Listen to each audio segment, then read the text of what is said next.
வாழ்வாதாரம் இவ்வளோதானா அப்படின்னு முடிஞ்சு போச்சான்னு நினைக்கிறவங்களுக்கெல்லாம் திரும்பவும் ஆப்ரேட் பண்ணி விடுறார். திருப்பியும் செயல் திட்டத்தை உருவாக்குறார். உங்களுக்குன்னு ஒரு இடத்தை உருவாக்கக்கூடிய காலம், ஒரு அடையாளத்தை தரக்கூடிய காலமாக இந்த காலம் இருக்கப்பெறும். ஒரு 35 வயசு மேலே இருக்கிறவங்களுக்கெல்லாம் இந்த சனி பெயர்ச்சி ஓரளவுக்கு நன்மையை தரும். அதுக்கு பின்பாகம் இருக்கக்கூடிய பாகத்தில் இருக்கிறவங்களுக்கெல்லாம் உடல் உபாதைகள் எதனா இருந்தால் அந்த உடல் உபாதை தீர்க்கக்கூடிய காலமாக இந்த காலம் இருக்கும். இந்த 6 மாத காலங்கள் வருகிற சனிப்பெயர்ச்சிக்குள்ளே இவையெல்லாம் மாற்றங்கள்லாம் கொடுக்க போகிறார். புதிய முயற்சிகள் அவங்க மூலியமாக திருப்பியும் வட்டாரங்கள் டைவர்ஸ் வரைக்கும் போயிட்டேங்க, வீட்டில் விட்டு அவர் ஒன்றியே தனியாக இருக்கார், நான் தனியாக இருக்கிறன்றவங்களுக்கெல்லாம் இனிமேல் அவங்க 2 பேரும் டெலிஃபோனில் பேசுறது கொள்வது திருப்பி ஆப்ரேட் ஆகும். நம்ம குழந்தைங்கள்லாம் அங்கே தனியாக இருக்குது, அது மூலியமாவது நான் குழந்தையாவது பார்க்கறதுக்கு வரதுக்கு எதனா ஒரு அனுமதி கொடுங்க, அது மூலியாவது அந்த ஃபேஸை பார்த்துட்டு போகிற முகத்தையாவது பார்த்துட்டு போகிறன்ற ஒரு எண்ணம் எல்லாம் உருவாகும். இந்த 2025 நடைபெறக்கூடிய சனிப்பெயர்ச்சி எவ்வாறு தாக்கத்தை கொடுக்கும் ஒவ்வொரு ராசிக்கும், அதாவது மேஷம் முதல் மீனம் வரைக்குமே சொல்கிறேன். இந்த சனி பகவானுடைய மாற்றம் தரக்கூடிய காலங்கள் நம்மளுக்கு எப்படி இருந்தாலும் மார்ச் மாதம் தான் நடைபெற போகுது. அடுத்த வருஷம் 2025க்கு அப்புறம் தான் நம்மளுக்கு சனிப்பெயர்ச்சி. அந்த மாற்றங்கள் முன்னாடியே அந்த 6 மாதத்துக்கு முன்னவே தென்படுமா. குரு பகவான் வந்தால் 3 மாதத்துக்கு முன்னவே தென்படும். இதுவே சனி பகவானாக இருந்தால் அவர் 6 மாதத்துக்கு முன்னே அந்த மாற்றங்களை கொடுத்தார். டைரக்ஷன் சொல்கிறோம் இல்லை, ஒவ்வொரு கிரகத்தினுடைய பார்வை பலாபலம், அந்த பலாபலங்கள் எல்லாம் மாறி அமைக்கும் போது அந்த சூழ்நிலைக்கெல்லாம் இப்போவே தென்பட ஆரம்பிச்சிடும். இது எவ்வாறு இருக்குவது விரிவாக பார்க்கலாம் வாருங்கள். மிதுன ராசி காலபுருஷ தத்துவத்தில் 3ஆம் இடம் என்று சொல்லக்கூடிய காற்று ராசி. சனி பகவான் என்ன இடத்துல இருந்தார், ஏற்கனவே 9ஆம் இடம் என்று சொல்லக்கூடிய இடத்தில் இருந்தாலும் சரியான பாவனைகள் வேலை செய்யாமல் இருந்தாங்க. பாவம். மிதுனராசியை பொறுத்த வரைக்கும் நல்ல முன்னேற்றம் என்பது இல்லாமல் வாழ்வாதாரத்தை பாதிக்கப்பட்டு அவங்களுக்கு அஷ்டமத்து சனியே முடிந்திருந்தாலும் அந்த அகப்பட்டவனுக்கு அஷ்டமத்து சனி என்று சொல்வார்கள்.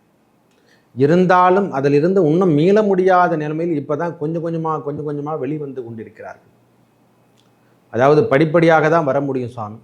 சனி பகவானுடைய தாக்கம் என்பது அவ்வளோ சாதாரண விஷயம் கிடையாது. அதாவது எப்படி சொல்கிறதுன்னா, ஒரு மனிதனுடைய அங்கீகாரம் என்று சொன்னால் அதுக்கு எந்த அளவுக்கு நம்மளை தீட்டப்பட வேண்டும், அங்கீகாரம்னே சொல்லலாம். ஒரு மனுஷனுடைய அங்கீகாரம் எப்போ பெறுறாங்கன்னா, இந்த சனி பகவான் கொடுக்கின்ற அங்கீகாரம் தான் பெரிய உன்னதமாக மாறுகின்றது. அவர் வாழ்வாதாரத்தையே மாற்றி விதியே மாற்றக்கூடிய அமைப்பு. அவர் தான் விதியே, கர்மகாரகன் அல்லவா அவர். நம்மளுக்கு 10ஆம் இடம் என்று சொல்லக்கூடிய இடத்துல வரார் ஐயா.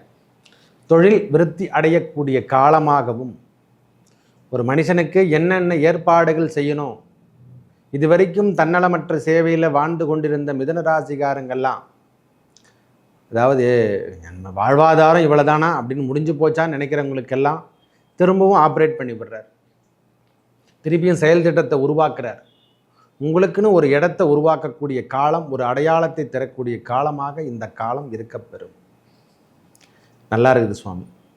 10ஆம் இடத்துல 10ல் ஒரு பாவியாவது இருக்கணும்னு சொல்லுவாங்க. உங்களுக்கு சனி பகவான் ஏற்றம் தரக்கூடியவர் தான். அதாவது உங்களுக்கு பாதகாதிபதி கிடையாது, யோகாதிபதி தான். யோகம் தரக்கூடியவர் தான் உங்களுக்கு சனி பகவானே. பாதகம் செய்யக்கூடிய நபர் அல்ல. ஏன்னா அவரை பற்றி நீங்கள் தெரிஞ்சுக்கணும். முதல்ல நம்ம ராசிக்கு அவர் ஏற்றம் தருவாரா தரமாட்டாரா, நம்மளுக்கு தசா புத்தி நன்றாக இருக்குதா இல்லையா, இதெல்லாம் பார்த்துக்கணும் தான். இந்த 6 மாத காலங்கள் சனிப்பெயர்ச்சி நடப்பதற்கு முன் என்னென்ன மாற்றங்கள் தர வல்லுவர். வேலை சார்ந்த விஷயத்தில் இது வரைக்கும் ஈடுபட்டிருந்தவங்களுக்கு பெரிய பெரிய முன்னேற்றத்துக்கான ஆப்பர்ச்சுனிட்டி கொடுப்பார்.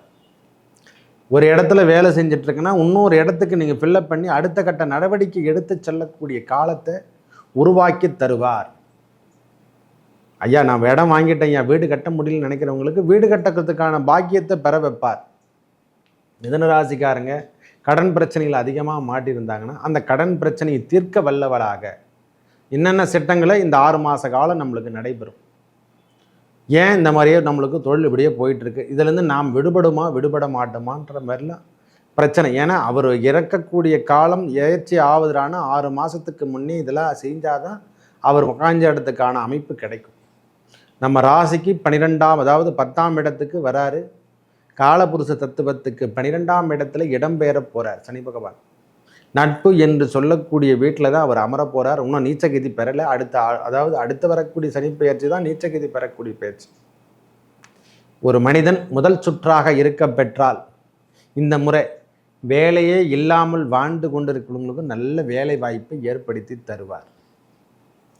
அதாவது எப்படி சொல்கிறதுன்னா, அவனை இது வரைக்கும் கடவுள் பக்தியே இல்லாமல் இருந்தவங்களுக்கெல்லாம், மிதுனராசிக்காரங்க எனக்கு பக்தியே கிடையாதுன்னு நினைக்கிறவங்களுக்கெல்லாம், எனக்கு இறைப்பற்றே இல்லாதவரை கூட இனிமேல் இறைவனுடைய பாடலை பாட வைக்கக்கூடிய காலமாக இந்த 6 மாத காலத்தில் இறைப்பற்றோட இறைவன் சார்ந்த விஷயத்தில் ஈடுபடுத்தக்கூடிய காலமாக இருக்க பெறும். எனக்கு வேலையே இல்லை சாமி, நான் சும்மா தான் சுற்றிட்டு இருக்கின்றவங்களுக்கெல்லாம் இனிமேல் வேலையை கொடுத்து ஊராக சுற்றக்கூடிய, அதாவது இந்த சுகரு, பிபி, இந்த டென்ஷன் எல்லாமே ஓடி போதும். திருப்பியும் பழையபடி மிதுனராசிக்காரங்களை காற்று போல வேலை செய்ய வைக்க போகிறாரு. இது வரைக்கும் விரயத்தை நீங்கள் அனுபவிச்சிங்கல்ல, நமக்கு சம்பாரித்த ரூபாலாம் செலவீனங்களே ஆச்சுல்ல. இனிமேல் சம்பாதிக்கின்ற ரூபாய்களை எப்படி சேமிக்கணும், நாம் எப்படி சேமித்து வச்சா நாம் நல்லா இருப்போம், பிற்காலத்துக்கு எப்படி யூஸ் ஆகும். 2வது சுற்றில் வந்து கொண்டு இருக்கிறவங்களுக்கெல்லாம் ஒரு பெரிய மாற்றங்கள் தரவல்லவர்.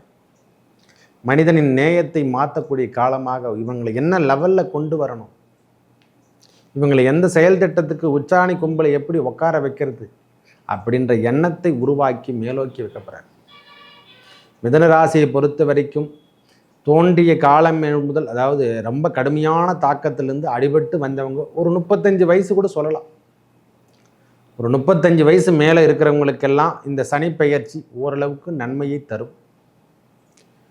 அதுக்கு பின்பாகம் இருக்கக்கூடிய பாகத்தில் இருக்கிறவங்களுக்கெல்லாம் உடல் உபாதைகள் எதனா இருந்தால் அந்த உடல் உபாதை தீர்க்கக்கூடிய காலமாக இந்த காலம் இருக்கும். இந்த 6 மாத காலங்கள் வருகிற சனிப்பெயர்ச்சிக்குள்ளே இவையெல்லாம் மாற்றங்கள்லாம் கொடுக்க போகிறார். ஐயா, ஒரு பிரான்ச்சில் வேலை செஞ்சிட்ருக்குன்னா நீங்களே புதிய ஆப்பர்ச்சுனிட்டி தண்ணி இந்த பிஸ்னஸை நாம் பயன்படுத்த போகிறோம். அதிலே வேலை செஞ்சுருந்து இன்னொரு பிஸ்னஸ் ஸ்டார்ட் பண்ணுறதுக்கான வாய்ப்பினை பெற போகிறோம். இது வரைக்கும் நாம் தொழில் தொடங்காமல் இருந்தால் அந்த தொழிலை நாம் தொடங்கக்கூடிய காலத்தை ஏற்படுத்தி தருவார். இது வரைக்கும் நாம் 10 பேர்கிட்ட நாமளும் 10 பேரோட வேலை செஞ்சோம், நம்மக்கிட்ட 10 பேர் வேலை செய்ய போகிறாங்க. அந்த காலமெல்லாம் உருவாகின்னு வருது ஐயா. நம் காலத்தை நாம் இனிமேல் நிர்ணயிக்கின்ற காலமாக உருவாக போகுது. சனி பகவானால் ஏற்பட போகுது. புதிய முயற்சி, புதிய தன்மை எல்லாருக்கும் நல்ல விதமான அமைப்பை பெற்று தந்திருக்குது. இந்த கணவன் மனைவி டைவர்ஸ் இதெல்லாம் போனாங்க பாருங்க. நிறைய பேர் கணவன் மனைவிலாம் டைவர்ஸ்லாம் ஆகிட்டு இன்றைக்கி வரைக்கும் திருப்பியும் சேருவாங்களா சேர மாட்டோமா அப்படின்னு நினைக்கிறவங்களுக்கெல்லாம் இது ஒரு உன்னதமான காலமாக மாறப்போகுது. திருப்பி அவங்களுக்கான அடையாளத்தை உருவாக்க போகிறார். திருப்பியும் அந்த இருமனை, அந்த நான் சொல்லுவாங்களா, 2 மனங்கள் சேரக்கூடிய காலத்தை ஏற்படுத்தி தரப்போகிறார் ஐயா. உங்களுக்கான வாழ்வாதாரத்தை பூர்த்தி செய்யக்கூடிய காலம், ஜீவன கர்மா, நம்மளுக்கான ஜீவன கர்மாவை கொடுக்க போகிறார் ஐயா. முக்கியமாக இந்த புத்திர பாக்கியம், நம்மளுக்கு கர்மா செய்யணும் அல்லவா. நம்ம இது வரைக்கும் புத்திர பாக்கியம் மிதுனராசிக்காரங்களுக்கு லேட்டாக தான் குழந்தை பிறக்கும். ஏன்னா ஒரு 10 வருஷம் 8 வருஷ காலங்கள் கூட தாண்டி இருப்பாங்க. ஒரு 6 வருஷம் மிகாமல் இருக்கும். இல்லை சீக்கிரமாக பிறந்திருந்தாலும் குழந்தைங்க நம்மளை விட்டுட்டு வெளியூரில் இருக்கும், இல்லை நாம் அதை விட்டுட்டு நாம் வெளியே பிரிஞ்சிருப்போம். அப்படி இருக்கிறவங்களுக்கெல்லாம், குழந்தை பேர் இல்லாதவங்களுக்கெல்லாம் குழந்தை பேரை தந்திரக்கூடிய காலமாக இந்த காலம் இருக்கப்பெறும். மெயினான விஷயம் அது. உண்மையை சொல்ல போனால் இவங்க வாழ்வாதாரத்தை மேம்படுத்தக்கூடிய காலமாக இந்த சனிப்பெயர்ச்சி, வருகிற சனிப்பெயர்ச்சிக்குள்ளே இவ்வளோ ப்ரோக்ராம்ஸ் எல்லாம் பண்ண போகிறார். ஐயா, நான் கடனே வாங்க வேணாம், நான் எதையுமே சேமிக்காமல் நான் நிம்மதியாக வாழ்ந்துட்டுருக்கேன், என்னை விட்டுடுன்னு சொல்கிறவங்கள கூட இப்போ எதனா ஒரு முதலீடு போட்டு சீட்டோ கீட்டோ எதனா ஒரு கடனோ வாங்கி நாம் தொழில் தொடங்க ஆரம்பிச்சிருவோம். இது வரைக்கும் தொடவானான்னு சொல்லிட்டு முடிவு பண்ணியிருந்தவங்க கூட இனிமேல் ஸ்டார்ட் பண்ணிடுவாங்க. திருப்பியும் அவங்களுடைய ஓட்டத்தை ஆரம்பிக்கின்ற காலமாக இந்த காலம் இருக்கப்பெறும். ஆலயம், அதாவது அறம் சார்ந்த விஷயத்துக்கு தான் சொன்னேன். இது வரைக்கும் கடவுள் நம்பிக்கை இல்லாதவர் கூட இனிமேல் இறைவனை இருகரம் கூப்பி கண்டிப்பாக இறைவா என்னையும் ஒரு பொருட்டாக்கி என்னையும் சேர்த்து கொள்ளுங்கள் என்று சொல்லக்கூடிய அளவுக்கு, நீதி நேர்மை என்று சொல்லக்கூடிய அடிப்படையில் நாம் வரப்போகிறோம்.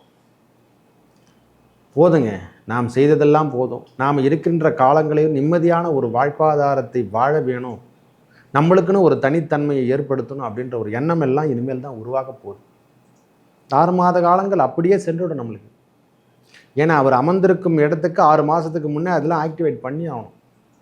புதிய தொழில்களில் முயற்சி ஏற்பட போதையா, நீங்கள் இது வரைக்கும் தொழில் செய்யலை அப்படின்றவங்களுக்கெல்லாம் புதிய ஆப்ரேட்டிங் நாமளே தேடி போய் செய்யக்கூடிய காலம் வரப்போகுது.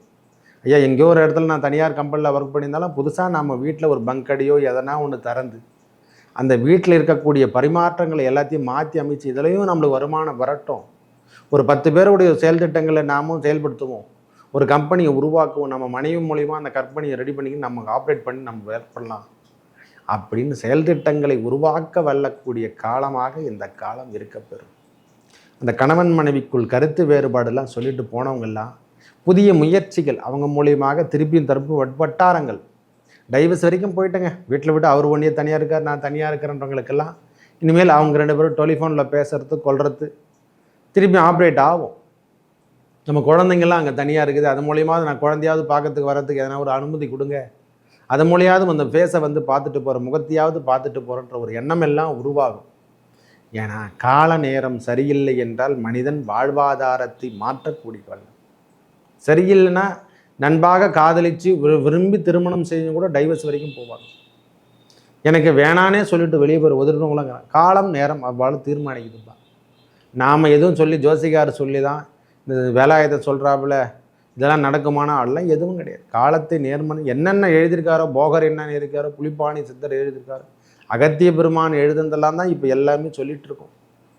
நாங்கள் எதுவும் புதுசாக படிச்சுட்டு கொண்டுட்டோம், நாங்கள் எதுவும் தனியாக ஒரு நாணமோ இறைவன் எங்களுக்கு கொடுத்துட்டுலாம் வரல. அவங்க என்ன கொடுத்தாங்களோ அந்த காலங்கள் நம்மளுக்கு சரியாக இருந்தால் இந்த காலத்தை நாங்கள் இப்போ ஒப்பிப்போம். அவ்வளோதான், வேறு ஒன்றுமே கிடையாது. தசாபுத்தி நம்மளுக்கு நல்லா இருந்தால் இதை பற்றி கவலைப்படணும் அவசியம் இல்லை. நம்ம வாழ்வாதாரம் உயர்ந்து கொண்டே இருக்கும். அதாவது எளிமையான வாழ்க்கை வாழக்கூடிய காலமாக இந்த காலம் இருக்க போது. இது வரைக்கும் உடற்பயிற்சி என்பது இல்லாமல் இருந்து கொண்டு இருக்கிறவங்க மிதுனராசிகாரங்கள்லாம் இனிமேல் வியர்வை வர அளவுக்கு நம்ம உடற்பயிற்சி செய்ய போகிறோம். உடற்பயிற்சினா இல்லை, வேலையே செய்ய போகிறோம். அந்தளவுக்கு கடின உழைப்பு. அந்த உடலில் ஏற்பட்டு வந்த என்ன ஒரு பிரச்சனையாக அந்த இதயம் சம்பந்தப்பட்ட பிரச்சனை, வயிறு சம்பந்தப்பட்ட பிரச்சனை, இவையெல்லாம் இந்த 6 மாதத்துக்குள்ளே தீர்ந்துடும். அதுக்கு என்னென்ன மருந்து எடுக்கணுமோ எல்லாத்தையுமே நான் எடுத்து நம்ம சரி பண்ணிட்டு வரப்போகிறோம். எண்ணங்கள் சரியாகக்கூடிய காலமாக இந்த காலம் இருக்கப்பெறப் போகிறது. புதிய முயற்சி தேவை. கல்வி சார்ந்த விஷயத்தில் பெரிய முன்னேற்றத்தை காணலாம். உயர்நிலை கல்வியாகட்டும், வேலை சார்ந்த விஷயமாகட்டும், இந்த முறை இந்த சனிப்பெயர்ச்சி நடப்பதற்குள்ள எல்லா விதமான மாற்றங்கள் தெரிய வல்லக்கும். நல்லா இருக்கு போதையா, நல்லா இருக்க போது உறுதியாக சொல்லுவேன், உங்களுக்கான காலம் வந்துவிட்டது என்றே சொல்லுவேன். ஒரே வார்த்தை சொல்லப்போனால் உங்களுக்கான அபிப்பிராயம், அதாவது அங்கீகாரம் என்று கூட சொல்லலாம். ஒரே வார்த்தை, உங்களுக்கான அங்கீகாரம் என்றால் இந்த சனி பகவான் அந்த 12ஆம் இடம் என்று சொல்லக்கூடிய காலபுருஷ தத்துவத்துக்கு உங்கள் ராசிக்கு 10ஆம் இடத்துல வர்றதுக்கும் கர்மகாரகன் கர்மாவில் அமர போகிறான். இந்த காலத்துக்கு என்னென்ன கொடுக்கணும், உங்கள் தேவைக்கு என்ன, உங்களுக்கு என்னென்ன சேரணும், ஜீவன கர்மா 10ஆம் இடம் என்று சொல்வது ஜீவன கர்மா என்று சொல்கிறோம் இல்லை, அந்த ஜீவனத்தை நம்மளுக்கு கொடுக்க போகிறாரு. நம்ம கர்ம வினையை செய்ய வைக்க போகிறார். நம்மளுக்கான கர்மா என்னென்ன, அப்பாவுக்கு என்னென்ன செய்யணுமோ அதெல்லாம் நாம் செஞ்சே தீரணும். நம்ம பிள்ளைக்கு என்னென்ன சொத்து சேர்க்கணுமோ அதெல்லாம் சேர்த்து வைக்கணும். நாம் என்னென்ன செய்யணும், நம்ம மனைவிக்கு என்னென்ன செய்யணும், நம்ம மூதாதையருக்கு நாம் என்னென்ன தர்ப்பணம் கொடுக்காமல் விட்டுட்டோமோ அதெல்லாம் நாம் செயல்படுத்த போகிறோம். இப்போ எல்லாம் செய்து வந்தால்தான் நம்மளுக்கு நல்லதே நடக்கும். வருகின்ற காலங்கள் உன்னதமான காலமாக மாறி செயல் திட்டத்தை, இதுவரைக்கும் செயல் திட்டங்கள் சரியான முறையில் இல்லை, உடல் உபாதையில் இருந்தவங்களுக்கெல்லாம் இது ஒரு மாற்றம் தரக்கூடிய 6 மாதங்கள் உங்களுக்கு மாற்றம் தரவல்ல மாதங்களாக இருக்க போகிறது. நல்லதே நடக்க போதையா. எனக்கு தெரிஞ்ச வரைக்கும் தவறான விஷயங்கள் இனிமேல் மிதுனராசிக்கு நடைபெறாது. அப்படி ஏதேனும் இருந்தால் திருமண பந்தத்தையும் குழந்தை பேரையும் நம்மளுக்கு கொடுத்துட்டான் போகிறார். இது வரைக்கும் திருமண பாக்கியம் இல்லாதவங்களுக்கெல்லாம் திருமண பாக்கியம் கிட்டக்கூடிய காலம் வந்து விட்டது என்று கூட சொல்லுவோம். இந்த காலத்தில் இதெல்லாம் சரியாயிடுவோம். பெண் பிள்ளைக்கு இது உன்னதமான காலம் என்றே சொல்லுவேன். மிதுனராசி பெண் பிள்ளைக்கு இது ஏற்றம் தரக்கூடிய காலமாகவும், கல்வியாகட்டும் அவங்க வேலையாகட்டும் எதனா இருக்கட்டும் ஐயா, இந்த உங்கள் வாழ்வாதாரம் உயர்ந்து காணக்கூடிய காலம். உடல் வரி, அதாவது நோய்வாய்ப்பட்டு இருந்தவங்களுக்கு, இதயம் சம்பந்தப்பட்ட பிரச்சனைகள் இருந்தவங்களுக்கு, வயிறு உபாதைகள் இருந்தவங்களுக்கெல்லாம் சரி செஞ்சு, சுகர் பிபி எதனா இருந்தால் அவங்களே அதை சரி செய்து கொள்ளக்கூடிய அளவுக்கு அந்த ட்ரெயினை புறப்போதிப்போம். இதெல்லாம் நடக்கும், சில விஷயங்கள்லாம் நடக்கும். ஐயா நம்ம இதெல்லாம் பண்ணி ஆகணும், இதெல்லாம் பண்ணால் தான் இன்னும் கொஞ்ச நாளைக்கு நம்ம உயிரோடு இருக்க முடியும். ஓஹோ இதெல்லாம் மாற்றிக்கணும். வாழ்வாதாரத்துக்கு உணவு மாற்றிக்க போகிறோம், சைவ உணவுகளை எடுத்துக்க போகிறோம், நல்ல வாக்கிங் உடற்பயிற்சி என்று சொல்கிற மாதிரி உழைப்பு நாம் கடினமாக்கி அந்த உழைப்பாலே வருமானத்தை தேடித்தர மாதிரி ஒருத்தர் நம்ம உழைச்சி தான் நம்ம உடற்பயிற்சி செஞ்சு தான் உடம்பை தேற்றணும் அவசியம் இல்லை. அதையே உழைத்து நாம் உடற்பயிற்சி செய்தார் மாதிரி நம்ம எடுத்துக்கின்னு அதிலிருந்து வருமானத்தை ஈட்டக்கூடிய அளவுக்கு நம்மளுக்கு வாழ்வாதாரத்தை மாற்ற போகிறோம். இனிமேல் செயல் திட்டங்கள் உருவாக போது அறம் சார்ந்த விஷயத்தில் ஈடுபட போகிறோம். கோயில் சார்ந்த விஷயங்களை கண்டிப்பாக ஈடுபடுவீங்க. மக்களுக்கு இறைப்பணி என்று சொல்கிற மாதிரி மக்கள் பணி தான் இறைப்பணியே. அதெல்லாம் நாம் செய்ய நடத்த போகிறோம். அரசியல் வட்டாரத்தில் இது வரைக்கும் இல்லாதவங்களுக்கெல்லாம் அரசியல் தொடர்புகளும் அரசியல் வட்டாரங்களும் பெரிய மேன்மை தரப்போதுவை. நட்பு வட்டாரங்கள் சற்று தலை தூக்கும், அவையிலிருந்து களையெடுத்து நீங்கள் செல்வீர்கள். மேலும் நல்லதெல்லாம் நடக்க அந்த ஆதிகாளி என்று சொல்லக்கூடிய அகிலாண்டீஸ்வரி ஜம்பு மகேஸ்வரர் என்று சொல்ல திருவானைக்காவல் சென்று வர ஸ்ரீரங்கத்துக்கும் அரங்கநாத பெருமானையும் அந்த திருவானைக்காவல் அந்த ரங்கநாத பெருமானையும் அரங்கநாதன் அல்லது ரங்கநாயகி ஸ்ரீ ராமானுஜர் அகிலாண்டீஸ்வரி ஜம்பு மகேஸ்வரியும் வழிபட மிதுன ராசிக்காரங்களுக்கு ஏற்பட்டு வந்த துன்பங்கள் விலகும், நல்லதே நடக்கும். நன்றி, வணக்கம்.